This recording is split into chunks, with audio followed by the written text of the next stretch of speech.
हरि ओम तत्सत। हरि ओम तत्सत। पुत्र हूं तेरा ए भारत माँ, अर्जुन सम वीर बनूंगा। गीता का संदेश सुनकर एक एक श्लोक पढ़ूंगा। गीता का एक एक श्लोक पढ़ने के लिए, गीता के एक एक श्लोक को समझने के लिए गीता के कै कबूतर को सीखना पड़ेगा। कै मानी कबूतर, इसको सीखना पड़ेगा। गीता का कै वाला कबूतर क्या है और इसका महत्व क्या है, इस पर हमें विचार करना है। राजस्थान के अंदर और स्पेशली शेखावाटी एरिया के अंदर 3 महान संत हुए हैं जो विश्वविख्यात है। प्रथम जयदयाल जी गोयनका, दूसरे श्रद्धेय श्री संत राम सुखदास जी महाराज और तीसरे श्रद्धेय श्री हनुमान प्रसाद जी पोदार। और तीनों संतों ने गीता के कै कबूतर पर जोर दिया है। तीनों संतों का यह कहना है, अगर गीता को समझना है, अगर गीता का अध्ययन करना है, अगर श्रीमद् भागवत गीता को हृदयंगम करना है तो गीता के कै को समझो। आइए हम गीता के कै पर विचार करते हैं। गीता के कै को समझने के लिए हमें श्रीमद् भागवत गीता के प्रथम अध्याय का प्रथम श्लोक और अंतिम अध्याय 18 का अंतिम श्लोक नंबर 78, इनका अध्ययन करना पड़ेगा। प्रथम श्लोक क्या कहता है? धर्म क्षेत्रे कुरुक्षेत्रे समवेतायुयुत्सवः मामका पांडवाश्चैव किम कुर्वते संजय। और अंतिम श्लोक क्या कहता है? यत्र योगेश्वर कृष्णो यत्र पार्थो धनुर्धर तत्र श्री विजयोर्भूतिर ध्रुवा नीतिर्मतिर्मम। गीता का प्रथम श्लोक का पहला अक्षर क्या आया? धर्म क्षेत्रे कुरुक्षेत्रे, पहला अक्षर धर। और गीता का अंतिम श्लोक का अंतिम अक्षर क्या आया? यत्र योगेश्वर कृष्णो यत्र पार्थो धनुर्धर तत्र श्री विजयर्भूतिर ध्रुवा नीतिर्मतिर्मम है। मैं क्या बना? धर्म। ये गीता का कै है।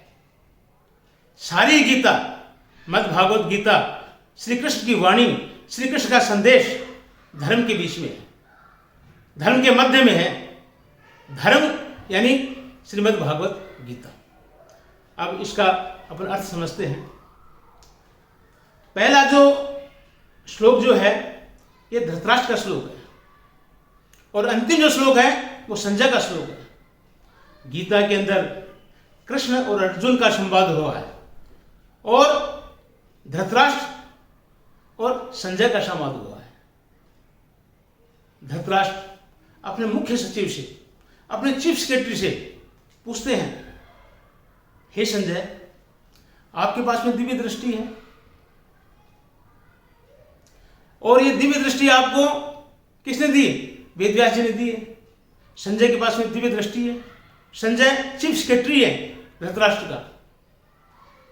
संजय से कहते हैं, संजय, आपके पास में रेडियो है, आपके पास में टेलीविजन है, आपके पास में दूरदर्शन है, आपके पास में मोबाइल है और आपके पास में नार्को टेस्ट भी है। नार्को टेस्ट क्या होता है? नार्को टेस्ट ये होता है कि अर्जुन के हृदय में क्या चल रहा है और कृष्ण के मस्तिष्क में क्या चल रहा है, ये जानने की जो क्षमता है उसको नार्को टेस्ट कहते हैं।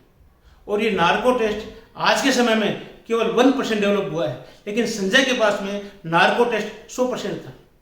तो संजय से पूछ रहे हैं कि संजय, आपके पास में सारी शक्तियां हैं, इस धर्म क्षेत्र कुरुक्षेत्र के मैदान के अंदर जो सेनाएं जो आमने सामने खड़ी है, युद्ध की तैयारी चल रही है, इस युद्ध का भविष्य क्या होगा, इस युद्ध में विजय किसकी होगी, इस युद्ध में हार और जीत किसकी होगी? धृतराष्ट्र बड़े व्याकुल हैं, मोह से ग्रस्त हैं, हृदय से भी अंधे हैं, आंख से भी अंधे हैं। संजय जो चीफ सेक्रेटरी है, जिनके पास दिव्य दृष्टि है, उन संजय के सामने बड़ा धर्म संकट है। संजय ये चाहते हैं कि मेरे राजा ने मेरे से जो प्रश्न पूछा है उसका मैं सही जवाब दूं, उसका जवाब सत्य भी होना चाहिए और सत्य ऐसा होना चाहिए कि मेरे राजा को वो सत्य डाइजेस्ट हो सके, कठोर नहीं लगे। तो संजय जो है चीफ सेक्रेटरी हैं, ये बड़े डिप्लोमेटिक वे के अंदर अपनी बात कहते हैं। उन्होंने कहा, सुनो राजा, यत्र योगेश्वर कृष्णो यत्र पार्थो धनुर्धर तत्र श्री विजय और भूतिर ध्रुवा नीतिर्मतिर मम।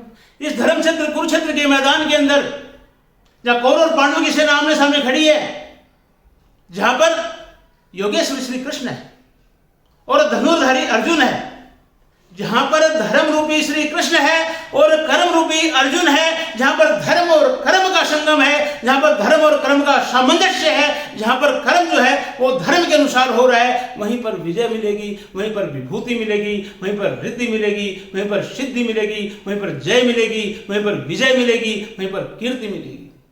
ये गीता का कह है। श्रीमद् भागवत गीता कहती है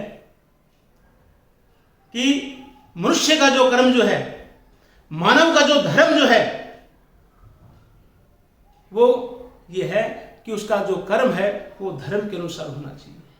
इसलिए अगर हमने गीता के पहले अध्याय के पहले श्लोक को और अंतिम अध्याय के अंतिम श्लोक को अगर हमने पढ़ लिया और उस पर विचार कर लिया और हृदय के अंदर हमने उसको धारण कर लिया, तो हमारा जो जीवन जो है, हमारी जो दिनचर्या है वो धर्म के अनुसार होगी, मानव धर्म के अनुसार होगी, ह्यूमन रिलीजन के अनुसार होगी और हम कहीं भी गलती नहीं करेंगे, कहीं भी मिस्टेक नहीं करेंगे, कहीं भी हमारा पैर जो है वो फिसलेगा नहीं। इसलिए आइए हम इस गीता के कह कबूतर को सीखने की कोशिश करें, पहले श्लोक को और अंतिम श्लोक की मास्टरी करें ताकि हम श्रीमद् भागवत गीता का आनंद ले सकें, प्रत्येक श्लोक को समझ सकें और प्रत्येक श्लोक के समझ करके हम मास्टरी जो है वो कर सकें और हमारे जीवन को सत्यम शिवम सुंदरम बना सकें। बहुत बहुत धन्यवाद। इस आज के अवसर पर मैं मेरे साथी श्री अशोक जी शर्मा एडवोकेट झुंझुनू, प्रिंसिपल साहब Madan Lal ji Sharma Jaipur, principal Ramakant ji Sharma Bagar, professor Sandeep Sharma Jhunjhunu, chartered accountant Hyderabad Yogesh Singhania, इन सबको बहुत बहुत धन्यवाद देना चाहता हूँ, साधुवाद देना चाहता हूँ जिन्होंने मेरे को कै कबूतर गीता के कै कबूतर को सीखने के लिए और सिखाने के लिए मोटिवेट किया। धन्यवाद।